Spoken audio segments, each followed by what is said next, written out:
A manager slapped a teenage employee across the face. Hard, in the middle of a store. Tom Hanks saw the whole thing. He didn't call the police. He didn't yell for help. He did something much, much worse. Something that would destroy that manager's career, his reputation, and his entire life within 72 hours. You need to watch until the end, because the twist in this story is something you will never see coming. Subscribe right now.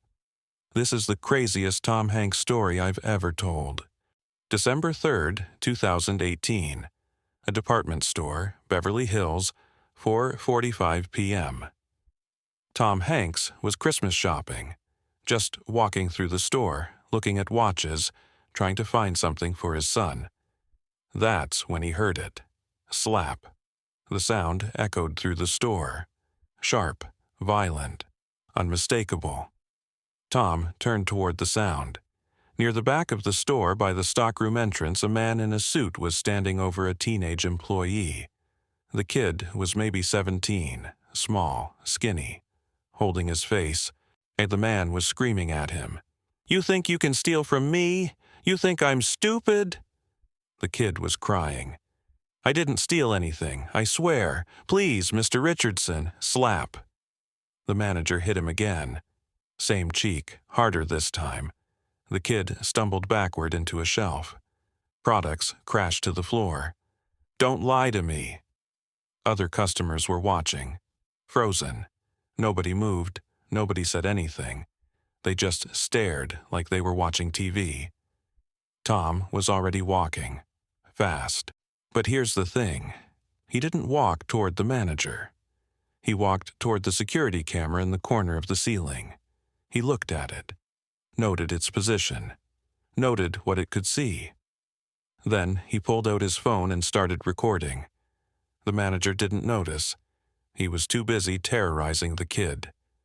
"I saw you put something in your pocket. Empty them, now." The kid turned out his pockets. Nothing.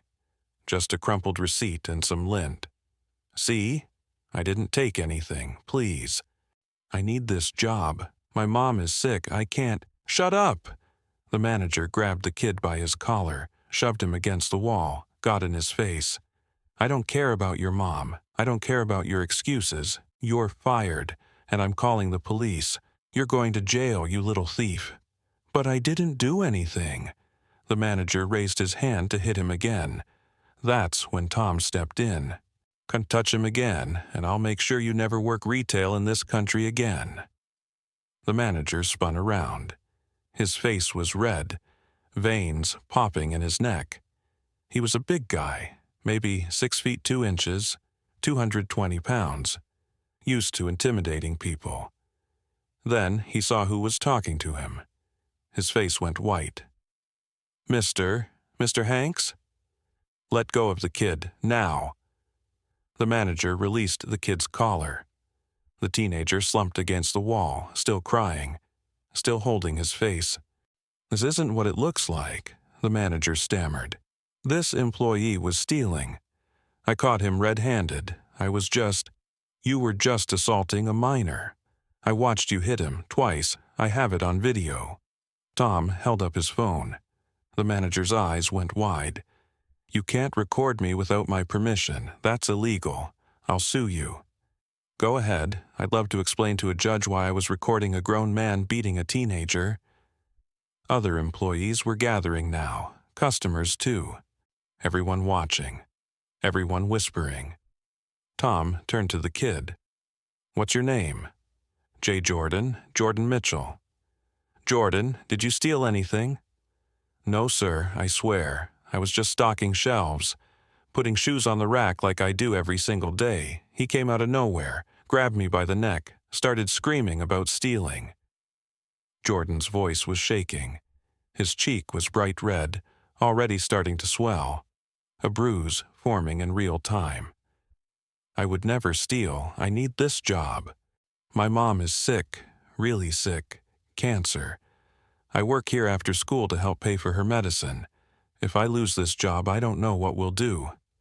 He started crying again, not dramatic sobs, just quiet tears rolling down his swollen cheek. Tom felt rage building in his chest. A 17-year-old kid, working after school to help his dying mother, getting beaten by a man twice his size for a crime he didn't commit. He turned to the manager. "Where's your proof? You said you caught him red-handed.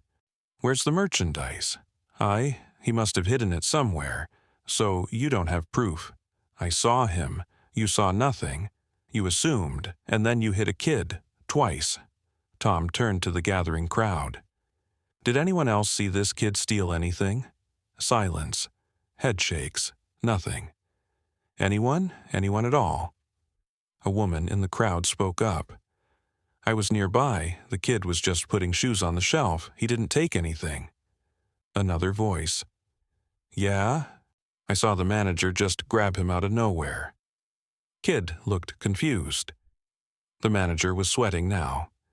"This is a misunderstanding." The kid looked suspicious.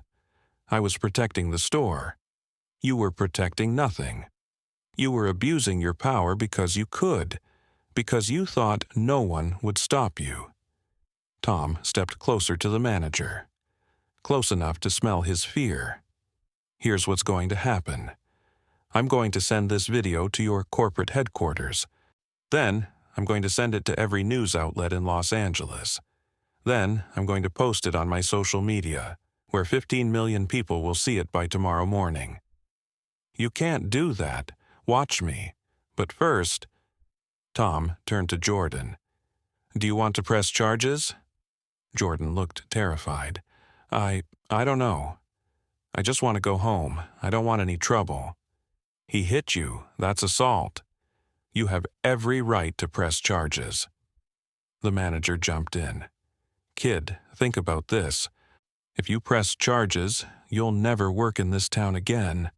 I know people. I'll make sure. Are you threatening him?" Tom's voice was ice. "In front of witnesses, while I'm still recording?" The manager shut his mouth. A security guard finally appeared, too late, as usual. "What's going on here?" Tom turned to him. "This manager assaulted a teenage employee. I have video evidence. I need you to call the police." "Sir, maybe we can handle this internally." "Call the police." The police arrived 12 minutes later. 2 officers. They took statements from everyone. Tom showed them the video, played it twice. The officers watched the manager's face drain of color as he saw himself on screen hitting a child. The manager tried to explain, tried to justify, tried to lie. "The kid was stealing. I was protecting company property. This is standard loss prevention." "Sir, hitting someone is not loss prevention. It's assault." "But he's Tom Hanks. He's biased. He's just trying to make me look bad because he's famous and, sir, we have video evidence of you striking a minor. Twice, you're under arrest." They handcuffed him. Right there, in front of his own employees, in front of the customers, in front of the kid he had beaten. Richard Richardson was walked out of his own store like the criminal he was, but here's where the twist comes in. The next day, Tom's team did some digging. They wanted to know more about this manager, more about his history. What they found made Tom's blood boil. This wasn't the first time. Richard Richardson had been accused of assaulting employees at 3 previous stores, 3 different companies. Each time, the company had quietly settled, paid off the victims, made them sign NDAs, moved Richardson to a new location. He had been hitting employees for 12 years, and the system had protected him every single time. Until now. Tom didn't just release the video, he hired a lawyer. A good one.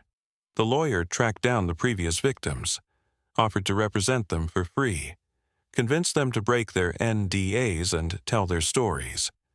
Within a week, 7 former employees came forward. 7 people who had been slapped, shoved, humiliated, and silenced. The story went national. Richardson was charged with multiple counts of assault. His previous employers were sued for negligence. The NDAs were voided because they had been used to cover up criminal activity. Richardson went to prison. 18 months. Not long enough, but something. 3 retail companies paid out settlements totaling $4.2 million to his victims. New policies were implemented across the industry.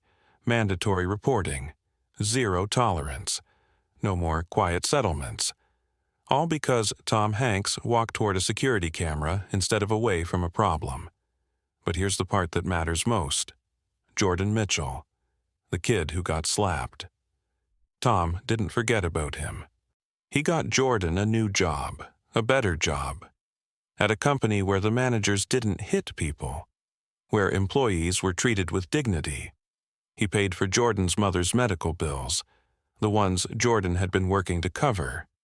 The reason he couldn't afford to lose his job. He set up a scholarship fund for Jordan. College, full ride, any school he could get into. Jordan graduated from UCLA 2 years ago. Business degree.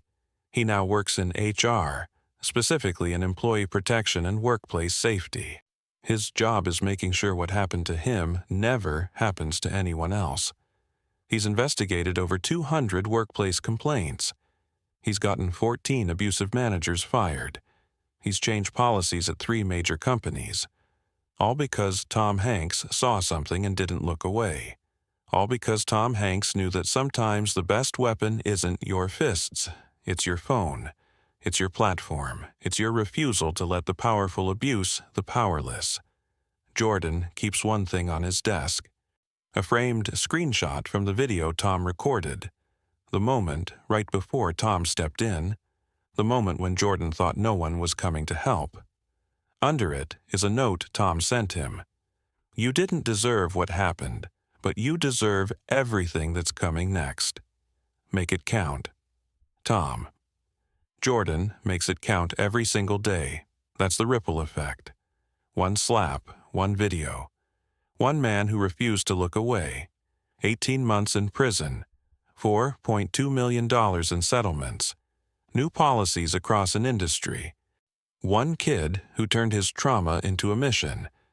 That's what happens when you document instead of just watch. That's what happens when you use your power to protect the powerless. That's Tom Hanks.